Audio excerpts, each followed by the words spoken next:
Alright guys, I'm back.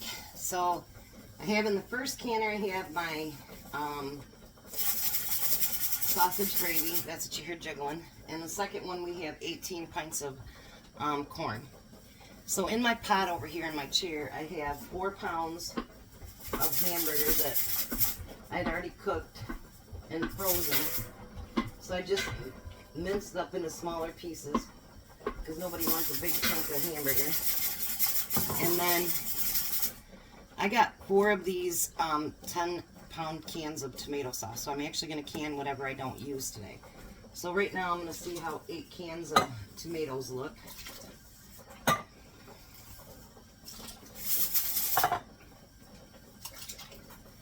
I have a few tomatoes left from my canned tomatoes, but I knew I'd need a lot of them today, so I didn't grab those out. So I just bought them from Sam's. And I got a box back here for all the recyclables.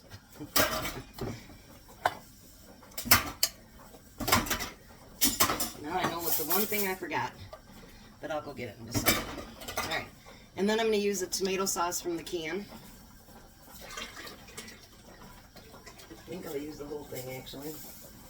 Because I do have 4 pounds of burger in there. And then 1 second, let me grab what else I need here.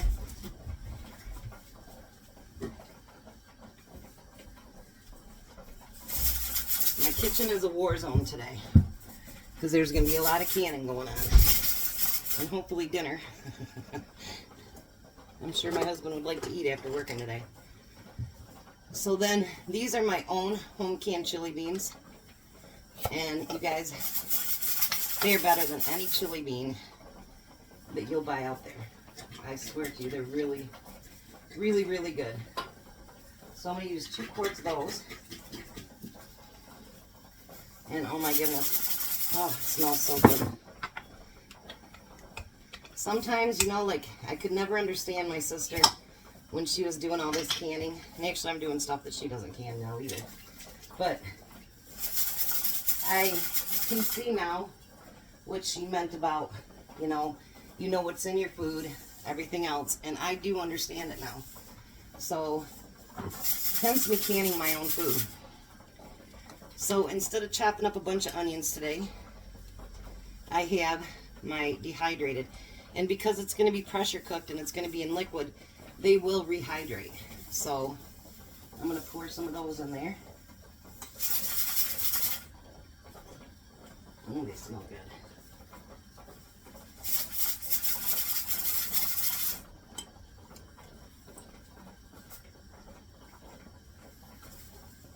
So that should be enough of those.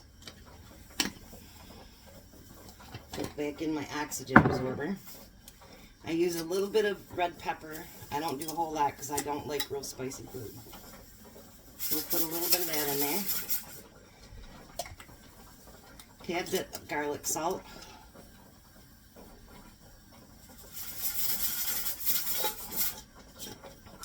Definitely chili powder.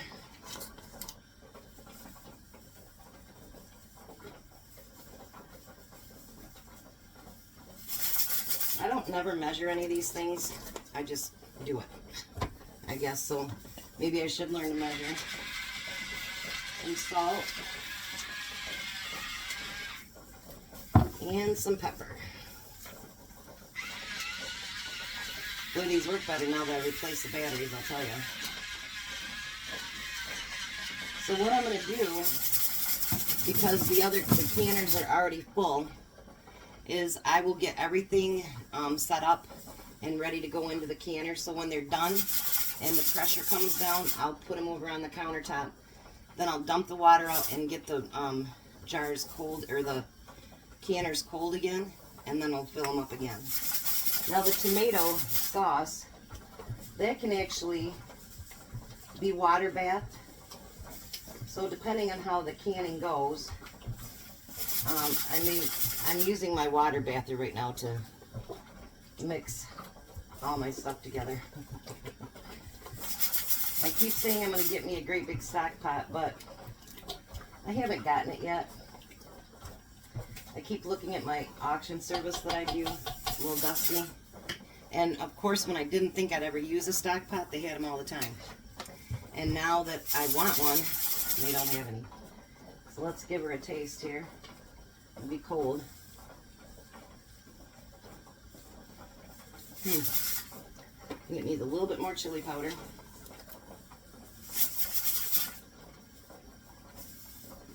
And you can do however you make your chili. You don't have to do the way I do mine. You can cook it any way you want to. Because that's one thing about canning. As long as it's, you know, what you like and what you want, and it's safe, that's the main thing. Make sure it's safe. Cook for the right amount of time. Make sure it builds up to pressure the correct way. Like I'm waiting for that second canner to come up to 10 pounds so I can turn the heat down. Perfecto. So then I can my chili in quarts. And me having this chair next to me, it's almost like having another countertop, which is nice. Especially when you're going to do as much of it as I'm going to do. Because you guys, this one is full. And I already made a mess, see?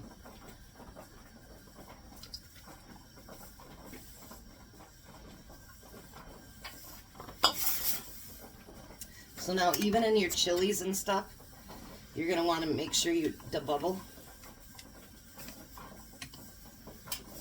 And I'll replace my towel here before I start my next canning thing.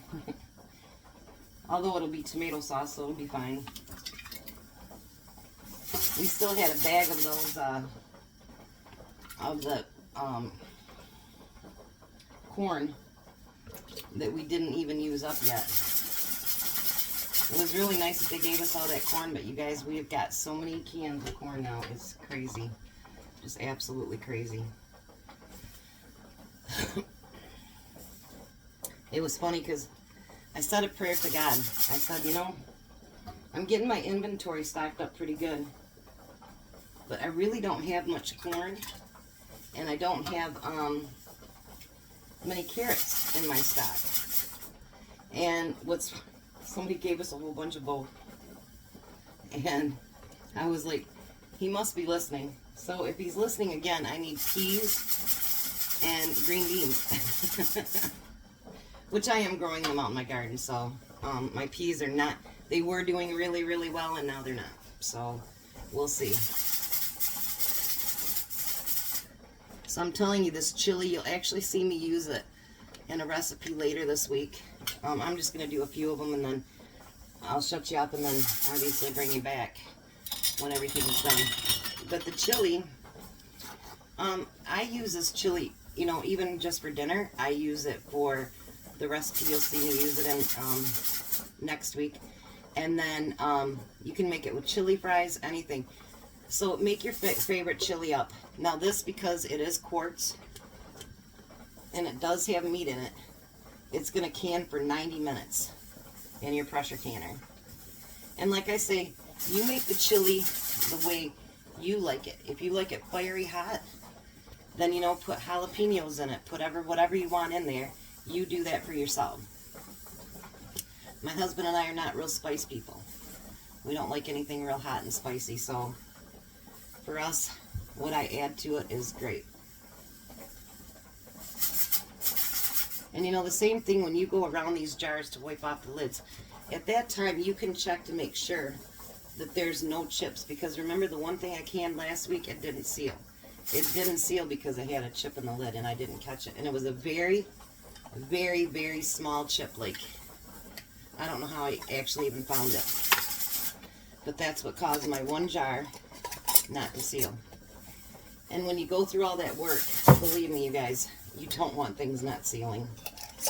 Because it's, first of all, it's a lot of money, but it's a lot of time. So there's 3 quarts already, and I still have quite a bit in that in my canner here. So I'm going to get all the rest of these bottled up, and then I'll get them canning, and I will bring you back and show you what the chili looks like in the end when that's done. The next thing I'm going to do is open up those other 3 10-pound cans of tomato sauce, and I'm going to can those in quarts as well. So today's going to be busy. So 90 minutes if you do your chili, 30 minutes if water bath if you to do your tomato sauce. And as expensive those are getting, like, we've been paying attention. If we want to recan something, we want to pay attention to how much it is. And, you know, by recanning ketchup, mustard, all those things, it's been far cheaper to recan them than it is to buy. So, you know, just check and see how much you're saving when you do that, because you don't want to spend all that time and energy and everything and then have it not be a financial thing for you. Like, we canned mushrooms from a 10-pound jar, and we did black olives, and let me tell you guys, about 3/4 of those jars are basically free because of the price that they are at the store. So, you know, if you can recan something and save a ton of money, and it's on your shelf, and who doesn't use ketchup, mustard? We did relish. We did barbecue sauce. And all those things are going up in price. So, I mean, if you can, you know, save money by recanning, like the tomato sauce that I got at Sam's was $3.82 for the 10-pound can. So, you know, you want to be able to make sure that you're saving money by doing it. But check it out, and then, you know, anything that's tomato based, you can water bath. You don't need a pressure canner to do that. So that'll save you time, energy, and money. And with the way the supply chains are getting, who wants to run out of ketchup or tomato sauce? Because you know how much stuff we really do use tomato sauce in? If you really stop and think about it, we use it in a lot of stuff. Like my sister said to me, thought you said you'd never use tomatoes. Well, now I know she was right, and yeah. So, you know, make sure that you know, get enough that you're going to last for a year. Because you can only grow a garden once in a year in Michigan. So, but I will get all these filled and get them cooking. I think I'm going to have 2 canners full because I already have 7. And in our canners, they only fit 7 jars. 7 quarts anyway. So I will bring you back when they're all done, and you'll get to see how beautiful they are. Thanks, guys. And there's the chili. All done and canned. I did some corn. And there's the tomato sauce. I still have 5 tomato sauce in. And I have 18 cans of carrots. But we end up getting 12 or 10 quarts of the chili. So after this stuff finishes for today, I'm done canning. Been canning since 10 o'clock this morning. You guys have a very blessed day and be a blessing.